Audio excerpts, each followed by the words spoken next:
Many of you have probably seen videos of people building custom watches using parts from AliExpress. I posted one a couple months ago where I built a Rolex Submariner inspired diver, and I've been wanting to build another watch for a while, but to be honest, I've been a bit hesitant. AliExpress definitely has a huge selection of watch parts, and they're super cheap, but they sometimes can lack when it comes to quality. It gets the job done, and I'm definitely proud of the watches I've built using AliExpress parts, but it always kind of left me wanting more. I figured there's got to be other companies that sell parts, so I started researching online, and I kept coming across this name, NamokiMods. And what's really cool is Namoki puts together watch kits that has everything you need, and you don't have to worry about compatibility or sourcing all different parts. The best news is they had that perfect yellow dial watch that I've been looking for, so I had to get it. The package just came in the mail, so today is watchmaking day. I'll go through each step on how to put it together and give you some tips along the way. First, let's open up the package and see what we're working with.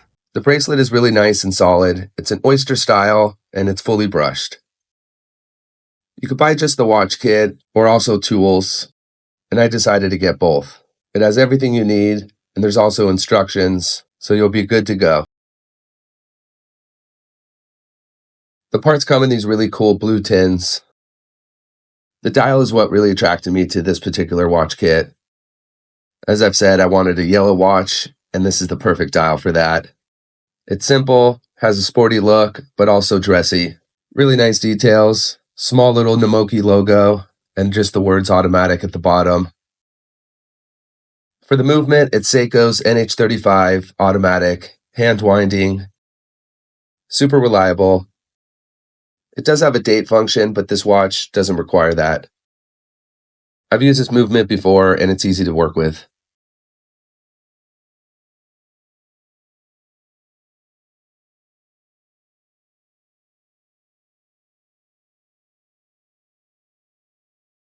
This is the stem, and the crown screws onto it, and then goes into the movement.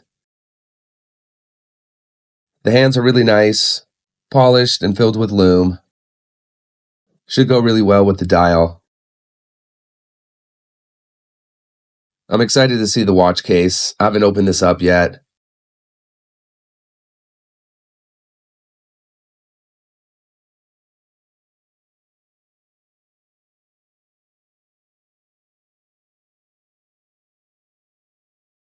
Yeah, this will work out really well.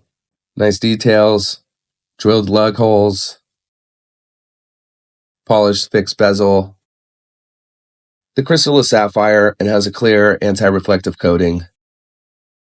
My first impressions is really positive. I've used a lot of different parts from AliExpress, and although they're cheap, it is a solid option, but it can be hit or miss. Namoki sells kits and also tools, and I decided to get both, and the total price was $339 and comes with really great specs. Now that we have all the parts opened up, the first step is to get the dial onto the movement.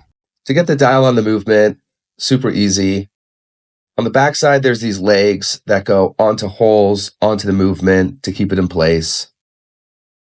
The dial does have two legs on each side, so we will have to remove one, but that's not hard at all. You could use a tool, or you could just bend it back and forth gently and it'll pop off.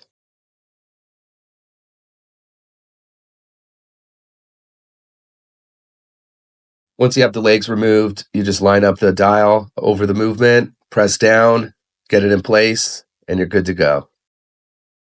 Check the sides just to make sure everything is lined up and up against the movement perfectly.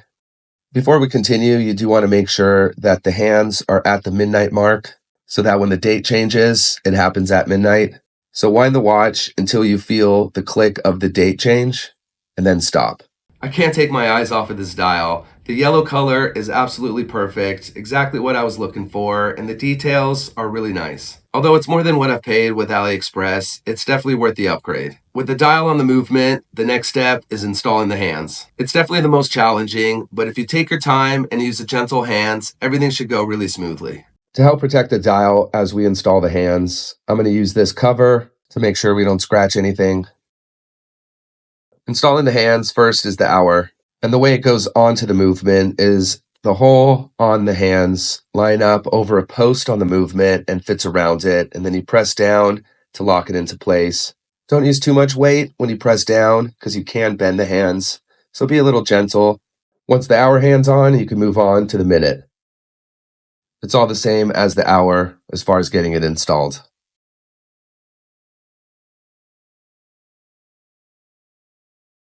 Before we get the seconds hand on, let's just make sure the hour and minute is lined up properly and everything is working.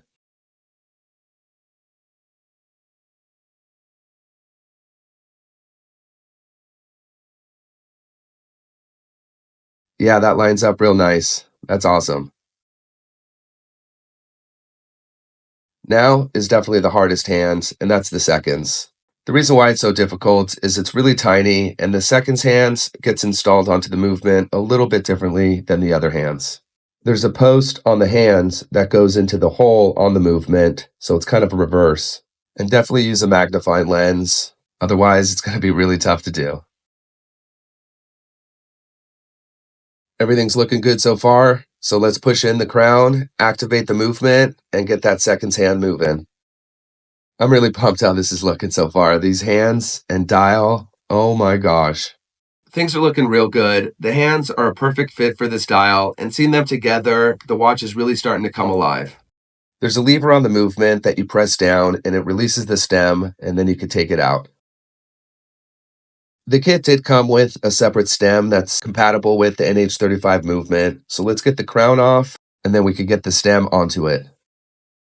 Really simple. It basically screws in, so you can't really mess this part up.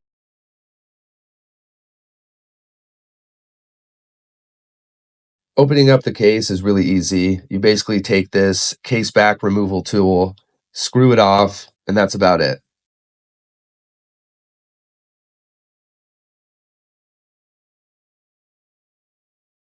All right, the moment of truth here. How's everything going to look together? Let's get the case onto the movement. You basically line it up, push it down.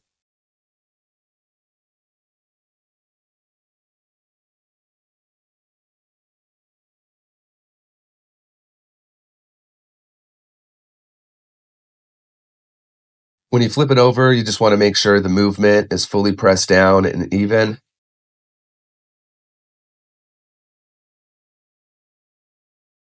And then also check from the front to make sure everything is lined up properly and nothing is crooked. Now let's take the stem that we screwed onto the crown and get that onto the movement so we could then put the case back on and go from there. I mentioned earlier I was looking forward to trying new source of parts instead of just AliExpress, and this really is absolutely blowing my mind.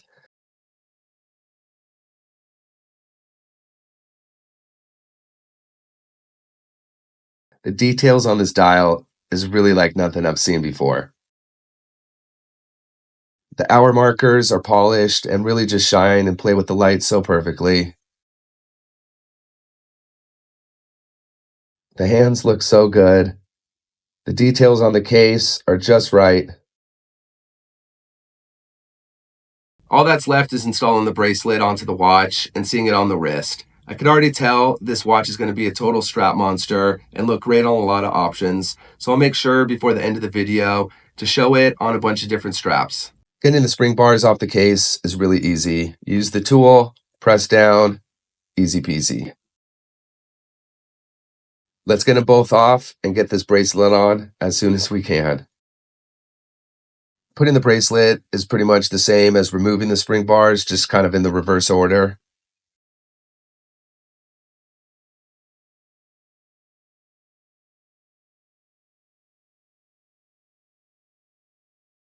You line it up. Take your time, be a little gentle, don't need to use force. And then press down on the spring bars, put one side at a time, and it'll lock into its holes. And here it is, the grand reveal. I am so stoked. This just looks so incredible. It's really exactly what I was looking for and wanted to add to my collection. It's dressy, but still sporty and fun. I typically gravitate towards watches that are black or maybe silver or gray, so it's nice to add a little refreshing pop of color. I do have to remove links.